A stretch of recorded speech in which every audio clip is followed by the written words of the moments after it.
So today we're going to be talking about my travels around the world on a motorcycle. When you go into the developed countries, is that where you have to get a visa most of the time? Or is it like a handful of countries? No, it's just you never know. I mean, it's pretty inconsistent. China was, of course, you had to have a visa. Europe, you can move all over Europe without, Oh, wow. visas. Africa, there's not only had to have visas, but in some countries, but you also had to have a carnet Oh, wow. for the motorcycle, and those don't come cheap. Is that like a license? It's a What's it for? bonding type thing. So the point is every country's different, and you kind of have to think ahead of yourself, kind Right, of okay. get out ahead of that. I got a friend of mine that's just taking off, and he's probably going to end up in India over the next year. And he was asking me about India, and I don't know, but I also know that when I went to Iran, there was somewhat of a visa issue because it took forever. They wanted the passport. Wow. And it wasn't just, a paper visa. It was the real deal. So, Wow. Okay. and that's a whole different thing, trying to travel in Iran on a motorcycle. And in fact, we could not get into Iran. That was not possible Wow. with the displacement motorcycles that we Okay. had. So we took the motorcycles back to Baku and actually parked them in Baku and thought, we have visas, let's fly over.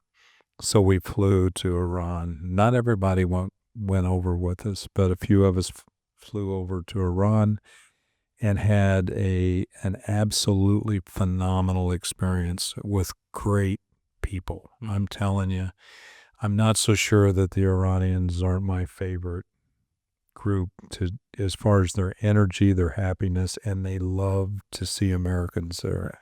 Now, I'm not so sure they felt that way when I was trying to leave at midnight to fly back to Baku, and they held me up and kind of put me through the paces. And I thought, man, I do not want to be detained in Iran, but I got through, got on the plane, and it was kind of a relief, Wow. to get when that plane took off. Yeah.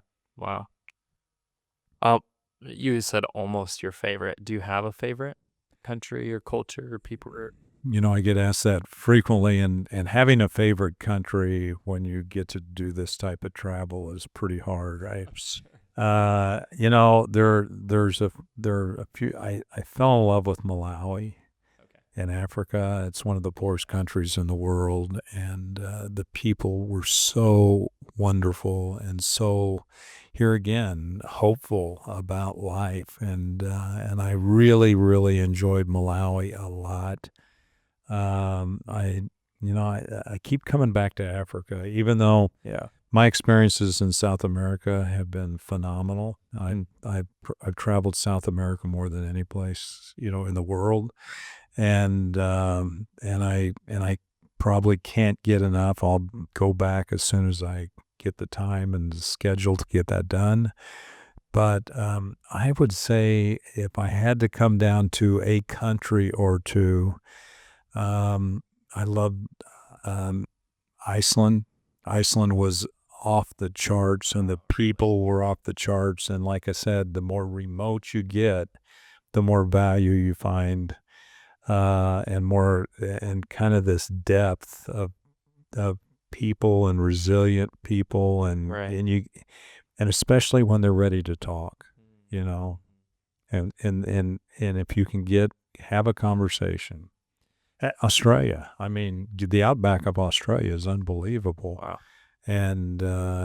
But trying to get the Aborigines to share, because they don't trust white people. They do not trust white people. And I think I tried, we went to Coober Pedy, which is right in the region. There was three of us. And Coober Pedy is right in the middle of the outback, and it's right in the middle of where the Aborigines, camps are and where they live. But it was really hard to get them to communicate. They just did not trust Wow. Americans, or not, and I shouldn't say Americans, white people. In general. So Yeah, other parts of Australia, they wouldn't trust those people. no, they really wouldn't. Wow. And I don't know, I mean, if you kind of look at, what that we did to the Native Americans when we moved Right. into, and moved across the Western United States, when we experienced that, you can kind of say that that same thing happened in Australia, but it feels like it's still happening to some degree. Now, if we were sitting here with an Australian, they would take issue with that. Sure. And I understand, Yeah. but it doesn't. It still feels like it's messed up. The whole the indigenous circumstances over there, but it's no different than South Africa. Right. I mean, South Africa. That's no matter how much we think that there's a democracy in South Africa, it's what goes on down there is still really weird. Wow. And as far as trying to make a democracy work, Wow. because it's very tribal. The tribes pretty well dominate, who gets elected, but I have a lot more to learn about South Africa. I have a lot more to learn about Africa. One trip to Africa for 90 days does not make you an expert in any way, shape, or form. You have to make sure that you're willing to go down, and I need to get back. I will get back down there, and I need to do a deep dive in a number of the countries because it's a very complex continent in every way. So you've traveled in America. Right. What's the difference that you've seen in cultures in America specifically? Because you've been to multiple cultures in America. these are multiple cultures, Right. and it being home for us. Right. What's your experience been with all the cultures in America? Well, I think I actually really appreciate, so I was just recently in the Southeast, and you could just feel the culture of the Southeast, and it's so different than the culture of Idaho, as an example, the Pacific Northwest. Where were you in the East? So I was down in the very Southeast of Georgia, North Carolina, South Carolina, and I love that country, and I've spent quite a bit of time in Alabama, Mississippi, and northern Florida. Yeah. And these cultures, I think we have to hold on to our cultures, and I think it's important for everybody to hold on to their cultures. The challenge really is how does one culture really, how do they relate to another culture, and how can they coexist with other cultures and be respectful of each other's cultures? The other thing is we do have a lot of immigrants that have come into the, and whether they're Haitians or Mexicans or that's really not the issue. The issue is they bring a culture with them. And I'm sure there's some really, really, really difficult and even bad people that come with some of these cultures. But boy, what I've experienced is absolutely fantastic immigrants and people that are coming over here for a better life, and they want to make a contribution to society. But more than anything, they want to take care of their own. Right. And I think the U.S., we cannot make this into a monoculture. We really have to make sure that we recognize these cultures are valuable across the board, and let people have their cultures, and respect the fact that it's unique to what we're used to. Yeah, right. You mentioned before we started recording everything how great this country is from, traveling outside of it, then coming back. You want to expand on that? Like, why? Well, I think it's pretty interesting. Maybe it's more profound right now because we're in election season, but, we spend so much time talking about how terrible the country is and what bad shape it's in and how awful it is. And this isn't a political statement. I think it's real. I think if you travel the world, like I have, and like others, I'm not the only one that does this, by the way. And I think as you travel the world and then you come back to what we're doing here in the United States, we have to have an amazing appreciation for what we have in the United States, the freedoms that we have, the democracy that's valuable to us. And like I say, this is not a political statement. This is nothing more than the value of traveling, especially when you can travel remote areas and really do deep dives. And I think I think I do deep dives. Right. I don't come close to what I really want to be doing. Right. I want a deeper dive than I can even imagine. Well, you mentioned too, you traveled to other countries and they were proud of the country that they were in, regardless of the level of democracy or, growth that they've had. Right. Do you think Americans should have the same thing? I mean, it's a blanket statement, but I'm just asking. Well, of course. I mean, I think the pride that we need to be willing to so pride needs to manifest itself with a series of gratitude and good deeds, and if we can get to gratitude and good deeds, pride really does surface, and sometimes I worry that maybe we're a little bit off the gratitude and good deeds side in the U.S. I mean, it's still there, but how can we really keep expanding those type of thoughts and feelings? Right. And I think one way you can is when you fly back into whether it's New York City or LA or whatever, when you first put your feet back on American soil and you just arrived into an American airport after being on a plane for 12, 15, 16 hours, and you've been gone for months to some remote, part of the world, I can't tell you how wonderful the feeling is. And I can't tell you how wonderful it is to even watch, local people go about their life in a whole different way than what you just experienced. I mean, it makes you very proud. Wow. I think travel changes people, fundamentally changes people. I'm not necessarily talking about tour bus travel. Right. I'm That's a good distinction. talking about. I mean, don't get me wrong. If that's the way you need to do it, Right. go Yeah. do it. It's good. But I'm talking about the more remote and the more circumstances you can have where you can do the deep dive and you can really truly have that experience is valuable.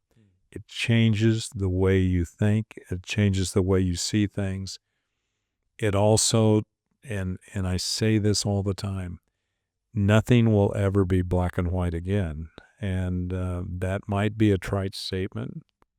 It's really true. When you come back from traveling in these type of places, coming back and having black and white opinions about our country or our state of the union or whatever, our politics or whatever, nothing, you lose black and white because you've got the experience that you've had takes it away from you. And I think it's really important that it does get taken away from us. Because, there's, the people are so quick to have opinions. And when I keep thinking, I think we should have perspective. I think perspective and opinions, I think, are two different things. And I think developing perspective, in fact, by having experiences and by having experiences that truly help you develop a perspective about things. Because I would go to let's just take South Africa as an example. I went to South Africa with an opinion of what I thought I was going to experience. And I've been there before, but not, on a business trip. But going on a motorcycle and going into the remote areas and experiencing one-on-one, that's something about a motorcycle. Yeah.